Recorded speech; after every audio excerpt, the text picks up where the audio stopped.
There are very complicated editing tricks that take weeks to learn. And then there are the ones that just take a few seconds, but make just as big as a difference for how your story feels. So the 5 I'm about to show you are in the second category, and I've been using these for over 10 years and still use them in almost every video I make. And you can use all of them today, whatever editing software you're on. So let's get into the first one.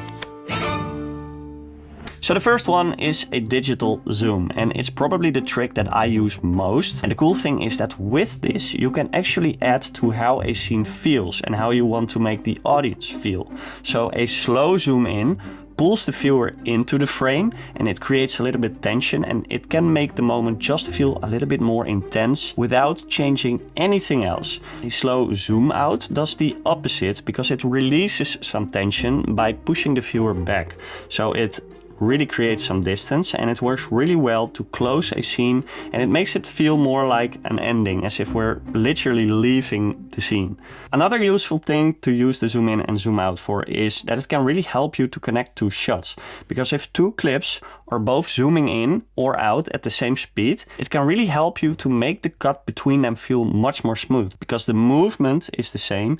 It feels like they belong together. The confidence that builds when you keep showing up, and a deeper understanding of who you really are. So a subtle zoom in also works really great on static shots that you've made with the tripod, when there's not much movement in the frame, but you do want to make the shot feel a little bit more interesting. And when you combine it with footage that's already moving, you can get a really dynamic feeling from the movement and the zoom happening at the same time. And I really like to use that with different shots as well. You know, I even do it with drone shots sometimes because it can really add this extra effect that you can't get in any other way. And then lastly, on talking heads, I also use it a lot when I feel like I'm building towards something. A very slow zoom in just adds a little bit more attention, like something is about to happen. Just like now. And once you start using zoom to control the tension, the next trick takes the idea a little bit further, because tension only works if you know how to actually release it as well. So let's take an elastic band for an example for the next trick. When you pull it slowly, the tension builds. And when you let it go, it snaps. And the further you pull it and the more you build the tension, the harder it hits. But that's what the best edits do as well. They build the tension, whoops, and then they release it. And the contrast between the two is really how you can increase the effect. So the harder or the longer you pull it, the harder it will snap. So one way to do this is with a simple time ramp. You slow the footage right down, so we're looking at the slow motion, and then let it come back to full speed. So it feels more like I'm shooting away in this scene on the skateboard, for example, and also later when I'm running away in this scene, because the slow motion focuses on the emotion for a bit, and then when we're getting back into action, the speed just lands much harder because of the slow motion before it. Impatience from chaos. But we can reach this effect with much more actually than just a time ramp. You can also do the same thing with how you pace your cuts, for example. So a sequence of fast cuts, one after another very fast, and then suddenly one long shot that holds. That will really emphasize the stillness after all that movement. Because at the end of the day, your success will mean nothing if you have no one to share it with. You can use music for this too, so with a long build-up to finally a climax, or the other way around, or with color, just basically anything with which you can create contrast, as long, of course, as it helps with your story. The principle is always the same. You build the tension first and then you let it go. The bigger the contrast, the bigger the release. That hurt. The next trick is very interesting as well, because it's more about where the viewer's eye actually goes.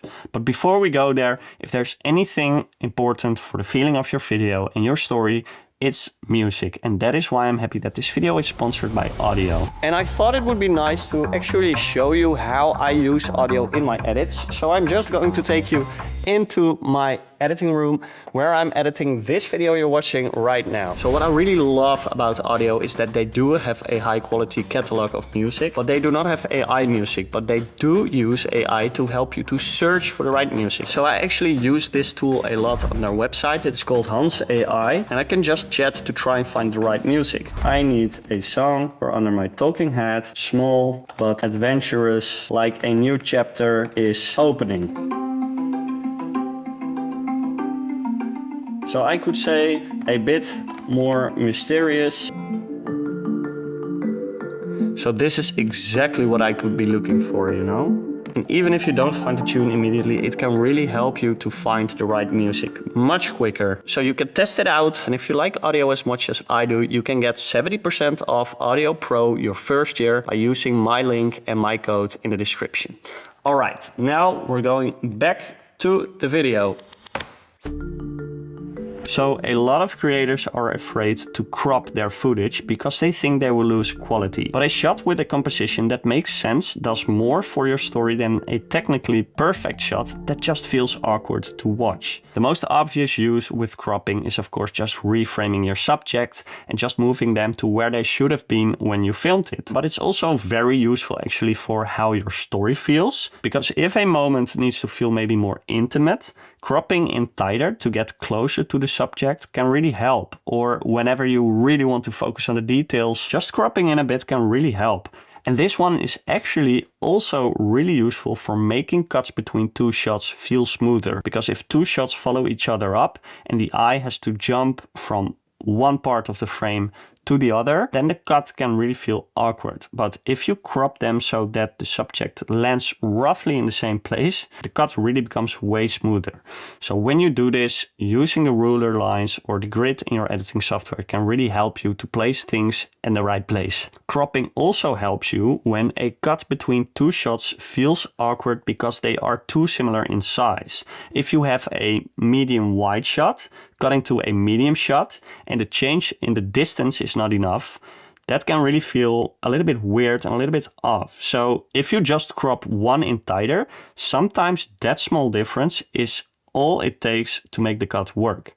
And remember, just because you filmed something in a certain way does not mean you have to use it that way. The next trick also helps you to direct the attention of the viewer, but it does it in a different way.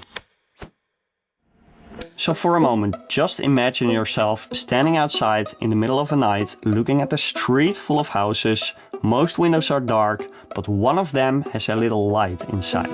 That is the one that your eye goes to immediately, every time, and that's not because you decide to look, but it's just because the contrast will pull you in. That's just how it works with editing too. Your eyes always want to go wherever the contrast is highest in the frame, and you can use that for editing as well. Most editing software has some kind of masking tool. If you want to draw a bit more attention to a specific part in your frame, just try brightening it a little bit. With that, you're just creating a bit more contrast and you're guiding where you want the eye to go. And it works the other way around too. If you're doing a talking head, for example, and you forgot that there was too much clutter in the background, you can just darken the edges with a soft vignette because it will really pull the attention away from the mess, from your background, and really towards the middle, towards you. So this is with, and this is without, and this is with. So I don't have too much clutter, I just have a dying plant over there, but yeah. It's a small adjustment, but it can make a big difference. Just like hitting the like button, it's a small adjustment, but a big difference. That's like the worst bridge ever. But really, it helps me if you press the like button. So yeah, if you like this video, feel free to. Anyway, the last trick on this list is the most counterintuitive one, because it's not about adding something to your edit. It's actually about taking something away.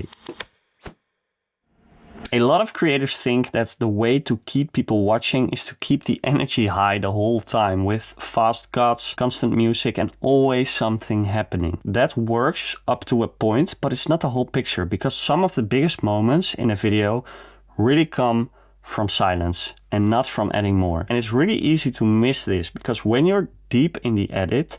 You just want to keep things moving, but sometimes cutting straight from one scene into the next just doesn't give the viewer enough time to make things land, and the edit will feel rushed even if the individual shots are really good. So in one of my videos I had this sequence that went from really intense, fast shots, running, high energy, and then straight after that we slow down and something much more personal and emotional started.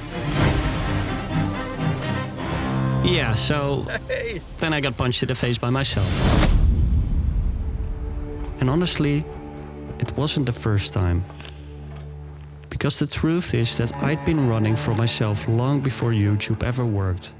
That silence just really gave the viewer a second to land, to just digest a little bit of everything that just happened, and really to shift from one feeling into the next. That is also why with this video I put in these cards with just a moment of silence in between, because it just gives you a little bit time, just a second to digest something.